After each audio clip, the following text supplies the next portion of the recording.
تو جی باضابطہ طور پر جواب الجواب کا سلسلہ شروع ہو چکا ہے اور ایک جانب پاکستان کی افواج اور انٹیلیجنس ایجنسی یعنی کہ DGISPR اور DGISI کی پریس کانفرنس ہوئی تو اب جواب الجواب کے طور پر پاکستان تحریک انصاف کی ساری سینئر لیڈرشپ نے ایک بڑی بھرپور قسم کی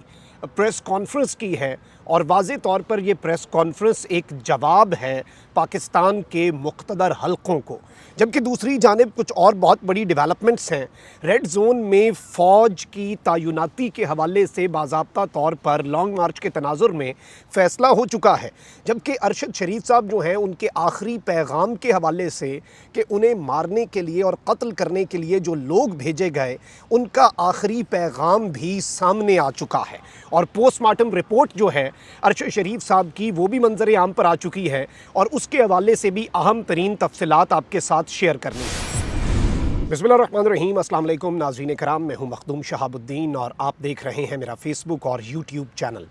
امید کرتا ہوں آپ سب لوگ بخیر و عافیت ہوں گے اور جہاں بھی ہوں گے اپنے اہل خانہ سمیت خوش بھی ہوں گے اور محفوظ بھی۔ ناظرین کرام، فواد چودھری، اسد عمر، شاہ محمود قریشی، شیریں مزاری، حماد اظہر یعنی کہ پاکستان تحریک انصاف کی پوری سینئر لیڈرشپ نے اہم ترین پریس کانفرنس کی، اور یہ پریس کانفرنس DGISI اور DGISPR کی جانب سے کی گئی اہم ترین اور انپریسیڈنٹڈ پریس کانفرنس کا جواب تھی۔ اب اس سب کے اندر بڑی اہم باتیں ہوئیں، اور اس طرح تو کھل کر پاکستان تحریک انصاف نے اداروں کو جواب نہیں دیا، لیکن پاکستان تحریک انصاف کے رہنماؤں نے بڑی اہم باتیں کی ہیں۔ جس طرح فواد چودھری صاحب نے کہا کہ آج بھارت کے وزیر دفاع نے کہا کہ ہم پاکستان سے آزاد کشمیر اور گلگت بلتستان واپس لے لیں گے، لیکن آج کی پریس کانفرنسز میں بھارتی وزیر دفاع کو جواب دینے کے بجائے پاکستان کی سیاسی قیادت کو ٹارگٹ کیا گیا، اور فواد چودھری صاحب نے کہا کہ مجھے ISPR کی پریس کانفرنس کی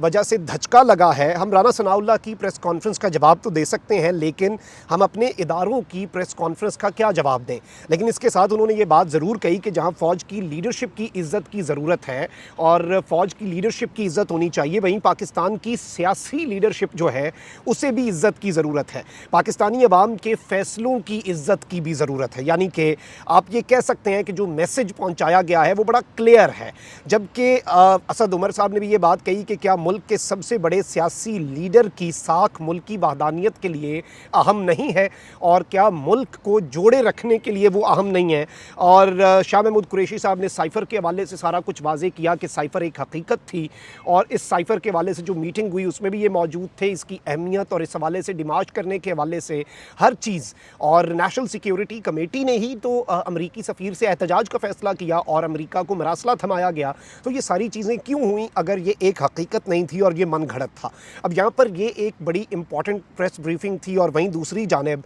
جو ہمارے منسٹر آف ڈیفنس ہیں خواجہ آصف صاحب، انہوں نے یہ بات کہی ہے کہ اسلام آباد میں نقص امن کا خطرہ ہوا تو آرٹیکل 245 کا اطلاق کر سکتے ہیں، اور انہوں نے اس سارے کے سارے معاملے کے لیے بہت سی باتیں کہی ہیں۔ لیکن یہاں پر PTI لانگ مارچ کے حوالے سے وزیر داخلہ رانا ثناء اللہ نے جو سٹیٹمنٹ دی ہے وہ بڑی امپورٹنٹ ہے۔ انہوں نے کہا ہے کہ ریڈ زون میں فوج تعینات کرنے کا ہم نے فیصلہ کر لیا ہے، اور کسی کو ریڈ زون میں داخل ہونے کی اجازت نہیں دی جائے گی۔ تفصیلات کے مطابق رانا ثناء اللہ نے پریس کانفرنس میں یہ ساری کی ساری باتیں کیں اور کہا کہ عمران خان نے عدم اعتماد کو ناکام بنانے کے لیے سائفر کا ڈرامہ رچایا، اور نیازی ہر روز ایکسپوز ہوتا جا رہا ہے، اور انہوں نے کہا کہ ایسا موقف اختیار کیا گیا جس کی کوئی بنیاد نہیں تھی۔ آڈیو لیک کے ذریعے بھی پتہ چلا کہ عمران نیازی ایک کھیل کھیل رہا تھا، اور میر جعفر، میر صادق، نیوٹرل، جانور اور غدار جیسے الفاظ سے پکارا گیا۔ اگر اس آدمی کے مفاد کے لیے کوئی ادارہ کام کرے تو پھر یہ تعریفیں کرتا ہے، وہی سارا جو نیریٹو ہے obviously۔ لیکن یہاں پر اب یہ بات بھی ہو رہی ہے کہ عمران خان صاحب کی گرفتاری تک معاملات جا سکتے ہیں،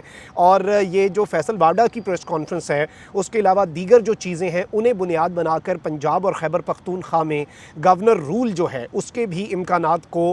رول آؤٹ نہیں کیا جا سکتا۔ اب یہاں پر یہ ساری کی ساری چیزیں تو ایک جانب ہو رہی ہیں، وہیں دوسری طرف شہید صحافت اور پاکستان کی قوم نے یہ پیغام دے دیا ویسے آج ارشد شریف صاحب کے جنازے میں کہ یہ قوم ارشد شریف کی آواز بن چکی ہے، اور ارشد شریف کی قربانی جو انہوں نے اپنی جان دے دی، اور جن بھی حالات میں گئے، لیکن ہمیں نہیں پتہ کس نے کیا کیا، ہمیں نہیں اس سے غرض کے کینیا میں کیا ہوا، ہمیں بس یہ بتائیں کہ ایک